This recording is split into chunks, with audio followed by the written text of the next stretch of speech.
Would you mind introducing yourself for a few Sure. minutes? My name is Eric Meunier. I am a game designer at Jersey Jack Pinball. Okay. I've been in the gaming industry my whole life. Which is how long? I'm 34. Oh, my goodness. So I grew up. My father started a business when I was 3 after he retired from the automotive business that he'd grown his entire life. Mm-hmm. He made enough money to retire at the age of 42. Nice. And he was absolutely bored out of his mind, and he's absolutely a workaholic, right? That's what keeps him motivated. So he started a gaming business called Kingpin Games in central Wisconsin. And within a year, we had over 100 arcades that each had at least 10 games. Some had over 100 games in them, and it was just a small family business. Like straight up arcades, like you go to the mall and you. So in the mall or in the in the bars around. So the Wisconsin Dells is the area where we had most of our business. Mm-hmm. That is a major tourist area in central Wisconsin. It's where all of the tourists from Chicago, come to spend their summer vacations. It's known as the water park capital of the world.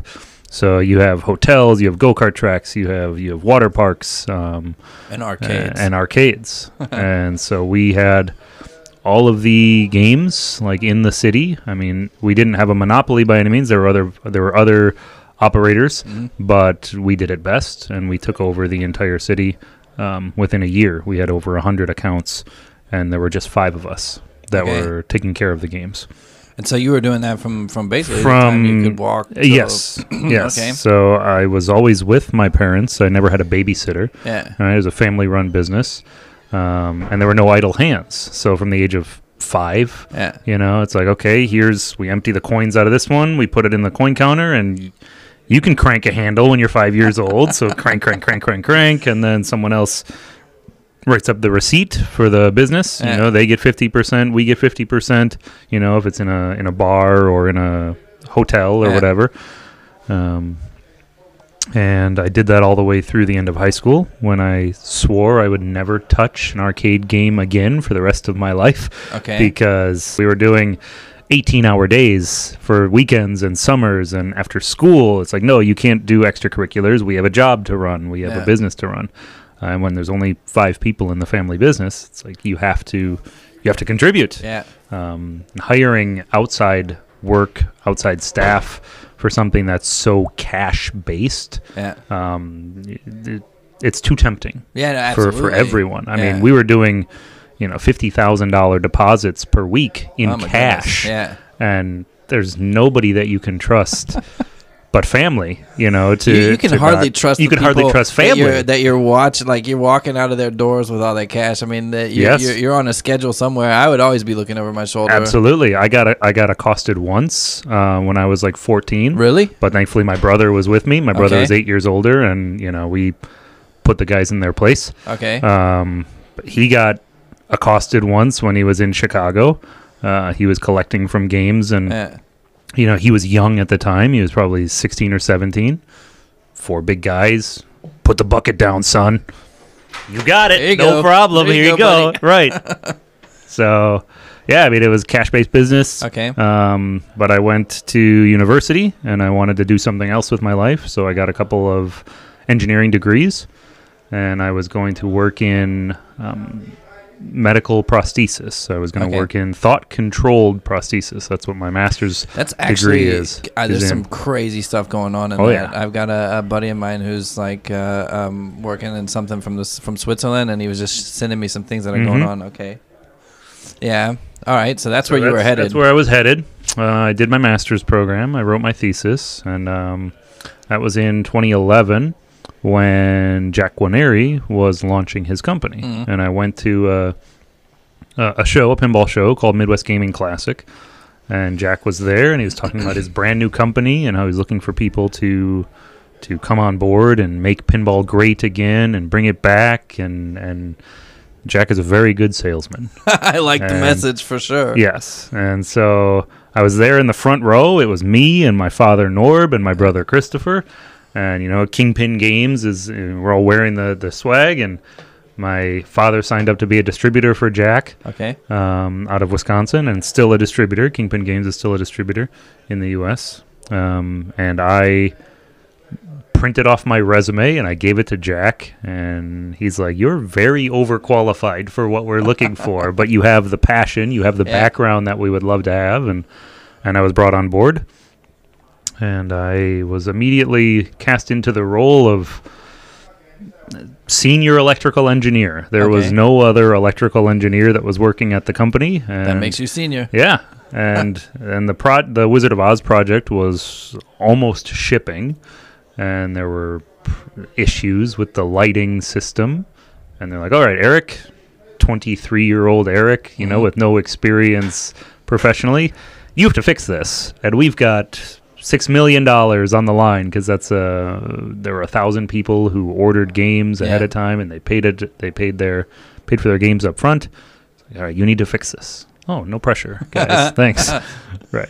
So that was how I got started. Is the rest history? Did you fix it? I did fix it eventually. There were some Band-Aids on it before it eventually came, where I said, "We need to change the system. We need to reinvent the system, and here's my plan." And the company got behind me on it, and I relayed out all of the electronics, and that's still the platform that we use today. We still use that same original lighting platform that I created for Wizard of Oz 2.0 is what we called it. That's cool. I saw actually the other day, I was in a guy's garage, and he had the playfield of the Wizard of Oz on his wall, but it was completely animated like the track mode. And I was just like, what how did you do that? And he actually said they recorded it in slow-mo and then reprogrammed it light for light. Yeah, and it was amazing. I've got a video of it I can show you. That's very cool. Basically, it was that was really cool, and that's those kind of stories I keep coming across by these crazy people in pinball. There's so many.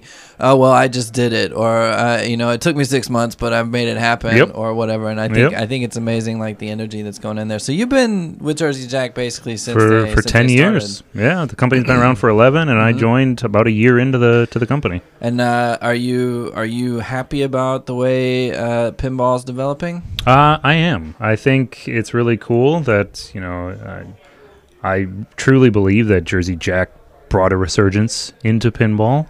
He put life and energy back into it with the platform that we created, and it's caused this whole market to explode.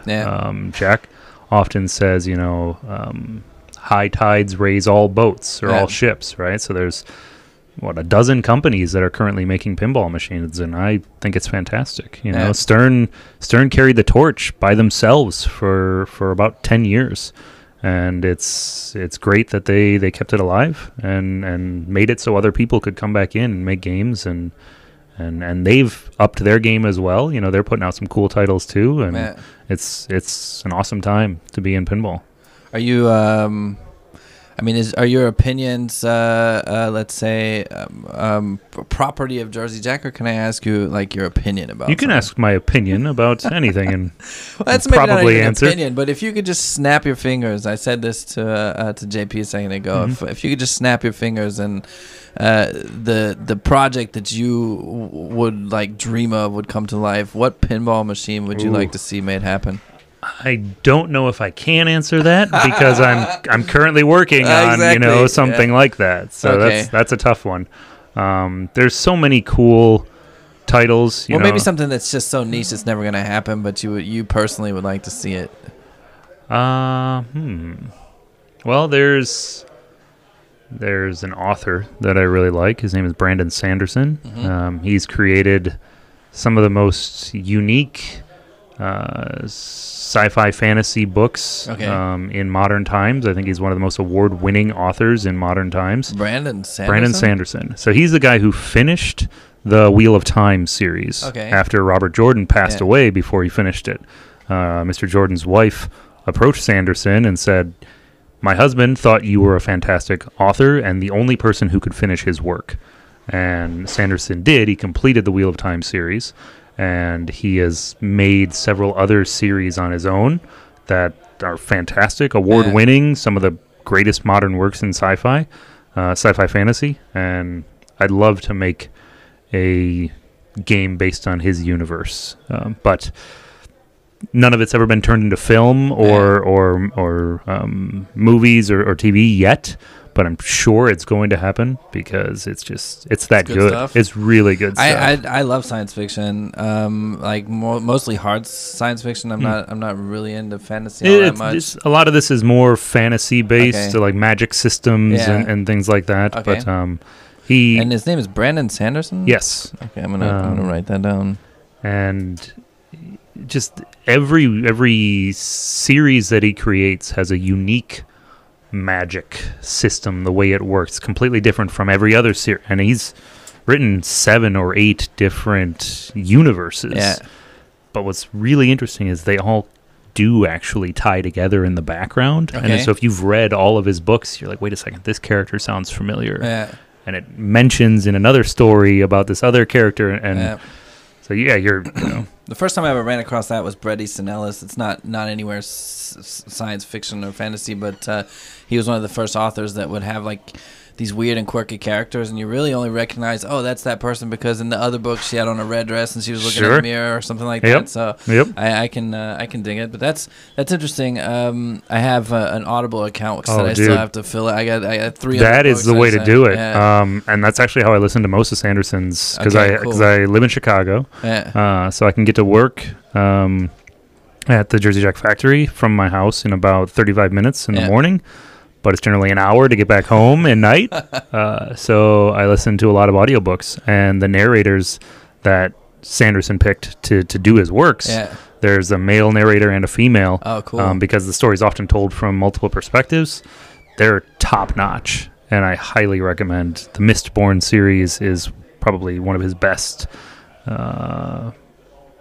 compilations. All right, I'll check it out. Definitely check it out. And I'll let you know on Sunday what I think about the first few chapters. But so before we wrap this one up, because they're supposed to be short and sweet, but this is your first time in the Dutch Pinball Museum, right? It is. Yep. What do you think?